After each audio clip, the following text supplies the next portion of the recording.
They should be extinct. Fossils of their kind were buried millions of years ago, sealed beneath the earth during ages lost to time. But somehow, they're still here. Not in museums, not in labs, but alive, breathing, crawling, swimming among us.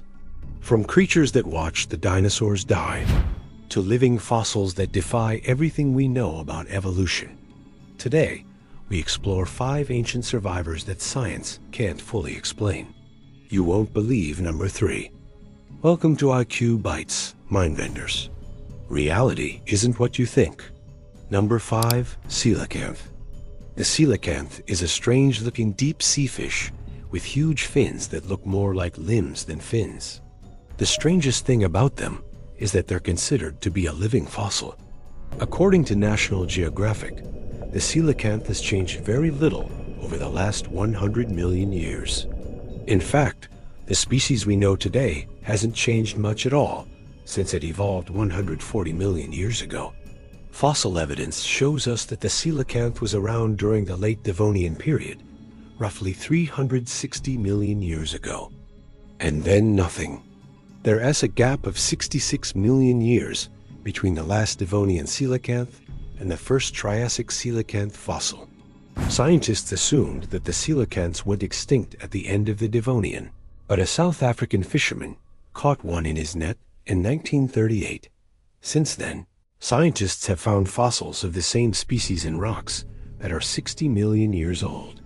So either the coelacanth went extinct twice, or it survived in the oceans undetected for tens of millions of years.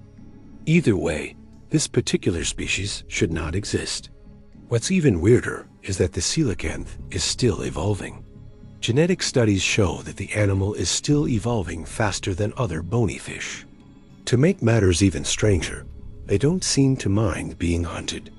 When researchers attached a tracking device to a captured coelacanth and dropped it back into the water, it swam away and never tried to escape. It turns out that they don't really mind being in captivity. Speaking of bizarre creatures, number 4, Horseshoe Crab. The horseshoe crab isn't a crab or a horse, so why is it called a horseshoe crab? It's not entirely certain, but the best guess is that because its shell resembles a horseshoe. And what's a crab doing in the sea? Horseshoe crabs actually closer related to spiders, scorpions, and mites than they are to actual crabs. They're also known as king crabs. Despite being around for hundreds of millions of years, horseshoe crabs have barely changed. They even have the same basic body plan as their 480 million-year-old ancestors. In terms of their evolutionary development, they're practically the same as they were when life on Earth began.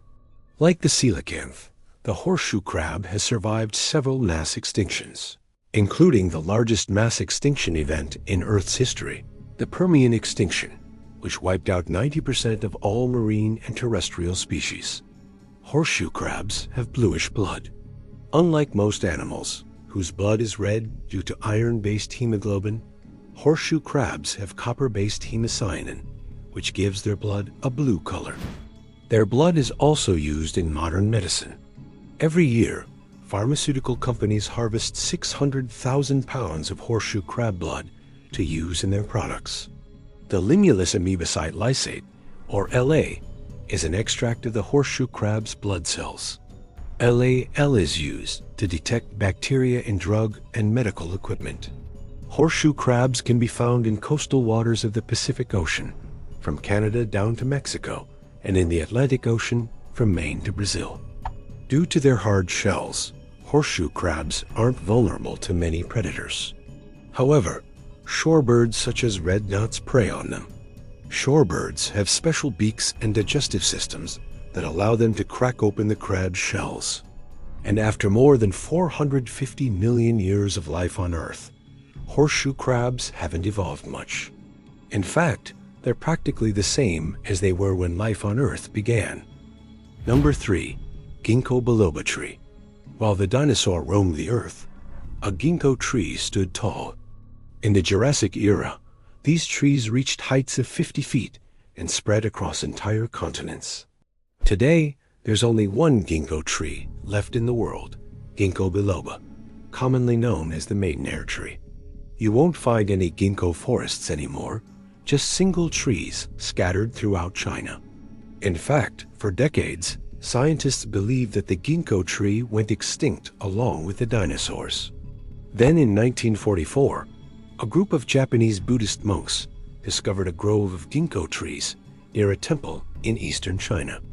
This saved the species from total extinction and made the ginkgo tree famous. It's now grown around the world as an ornamental tree, though it grows most successfully in China, where it's considered a symbol of peace and longevity.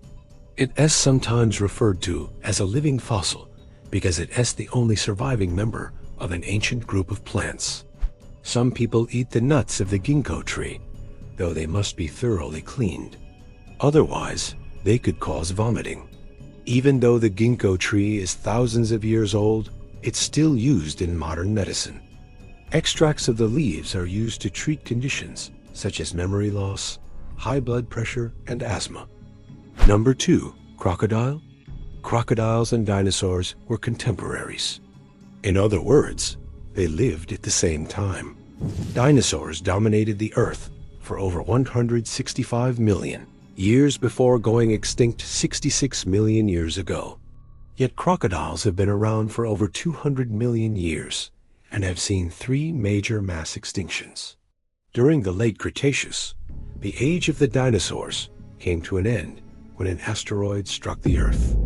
This caused massive climate change, destroyed habitats, and wiped out 75% of all species on the planet, including the dinosaurs. Crocodiles were unaffected. Most of the crocodile species that live today evolved in the lacustrine period, which began after the extinction of the dinosaurs. They're close relatives to alligators and caimans. While crocodiles have existed for a long time, they haven't changed much.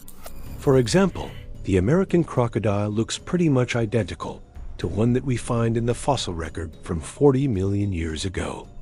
Their skin has changed slightly, but otherwise, they're virtually the same. Part of the reason why crocodiles survive is that they can tolerate a wide range of temperatures. They also don't need to eat very often. An American crocodile can fast for up to a year while conserving energy underwater. And crocodiles are super parents. Even though they'll happily eat other animals, crocodiles will fiercely protect their own young. Female crocodiles will lay between 30 and 50 eggs per clutch, though not all of them will hatch. Once they're born, they immediately head for water, and their mother will keep watch until they are old enough to fend for themselves. Number 1. Giant Weta. Weta are insects that live in New Zealand. There are 37 species of Weta. They're large, flightless insects. The heaviest species, the giant Weta, can be larger than a sparrow. They're known to be among the heaviest insects in the world. While they're mostly active at night, they're sluggish and slow-moving. Because of this, they're easy prey for daytime predators. If it weren't for their size, they'd probably have died out long ago. Despite their size, Weta can jump incredible distances. They have powerful hind legs that allow them to leap 50 times their own length. In human terms, that would be like jumping over a house. Weta have also developed a resistance to snake venom. New Zealand's only venomous land snake, the New Zealand brown snake, can't kill a giant Weta. Weta have been around for 20 million years. They're part of an ancient order of insects called Orthoptera, which includes crickets and grasshoppers. A few million years ago, the climate in New Zealand was warmer and wetter. This allowed giant Weta to flourish. But then the climate changed, becoming drier and colder. Most of the giant Weta's relatives migrated north to warmer regions of the planet. A few giant Weta managed to survive in burrows where they stayed warm during the day. Weta were thought to be extinct until they were rediscovered in 1899. Today, they can be found in several parts of New Zealand, mostly on the South Island. They've outlived empires, outlasted ice ages, survived what should have wiped them out forever. And yet, they remain, watching, waiting, evolving at their own pace. If these creatures are still here, what else might be? Which one fascinated you the most? Let us know in the comments.